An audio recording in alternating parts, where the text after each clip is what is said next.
Hoy traemos un diccionario para entender toda la terminología utilizada en tiempos de COVID. Vamos a entender por caso confirmado a toda persona que cumpla con la definición de caso sospechoso en que la prueba para COVID es positiva. También debemos considerar los casos confirmados asintomáticos, que son todas personas sin síntomas en las que se realiza una prueba para COVID y también es positiva. A un caso confirmado le corresponde licencia médica. El médico tratante deberá emitir una licencia médica por 11 días, la que puede ser extendida a distancia, si es que el médico tratante considera necesario prolongar el reposo. Y recordar que todo caso confirmado le corresponde realizar aislamiento de acuerdo a los siguientes criterios.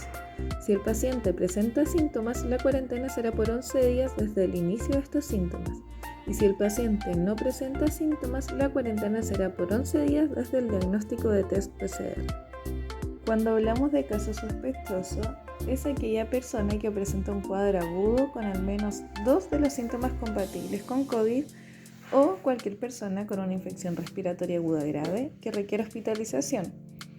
Los síntomas compatibles con COVID son fiebre, tos, calofríos, dificultad para respirar, diarrea, dolor de cabeza, dolor torácico, dolor de garganta, dolor muscular, pérdida brusca o disminución del olfato o pérdida brusca o disminución del gusto.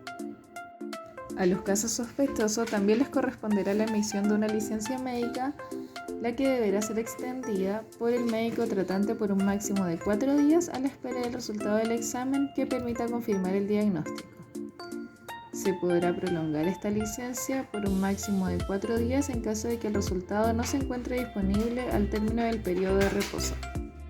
Para definir contacto estrecho, debemos considerar a las personas que han estado en contacto con un caso confirmado de COVID entre 2 días antes del inicio de síntomas y 14 días después del inicio de síntomas del enfermo, o si cumple con alguna de las siguientes circunstancias de contacto estrecho: haber compartido un espacio cerrado por 2 horas o más en lugares tales como oficinas, trabajos, reuniones, colegios, entre otros, sin uso de mascarilla, vivir o pernoctar en el mismo lugar o lugares similares a hogar, tales como hostales, internados, instituciones cerradas, hogares de ancianos, hoteles, residencias, entre otros. Haber mantenido más de 15 minutos de contacto cara a cara a menos de 1 metro sin mascarilla, o haberse trasladado en cualquier medio de transporte cerrado a una proximidad menor a 1 metro con otro ocupante del medio de transporte que esté contagiado sin uso de mascarilla. Recordar que a todo contacto estrecho le corresponderá la emisión de una licencia médica por un máximo de 14 días, la que podrá ser emitida a distancia. Todo contacto estrecho deberá realizar un aislamiento por 14 días desde el último contacto con el caso confirmado y no será necesaria la toma de examen de PCR. Al describir los casos probables, tenemos el caso probable por nexo epidemiológico, que son personas que han estado en contacto estrecho con un confirmado por COVID y desarrolla fiebre o al menos 2 síntomas compatibles con COVID revisados anteriormente dentro de los 14 días posteriores al contacto. Recordar que estos no requieren realizar PCR. Y tenemos los casos probables por síntomas, que son personas que presentan pérdida brusca y completa del olfato o del sabor sin causa que lo explique.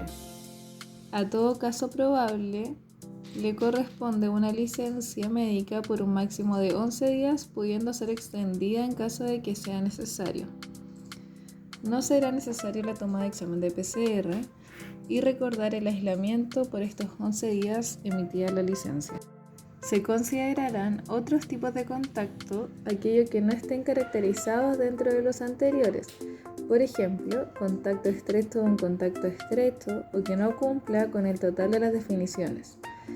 Puede realizar consultas a Salud Responde llamando al 600-360-7777 o a través de sus redes sociales en Facebook, Twitter o Instagram. Por último, recordar que las personas que se hayan realizado el test PCR para determinar la presencia de la enfermedad señalada deben cumplir una cuarentena hasta que les sea notificado el resultado, excepto las personas asintomáticas a las que se le ha realizado un test en contexto de búsqueda activa de casos de COVID. En CESFAM 5 nos cuidamos.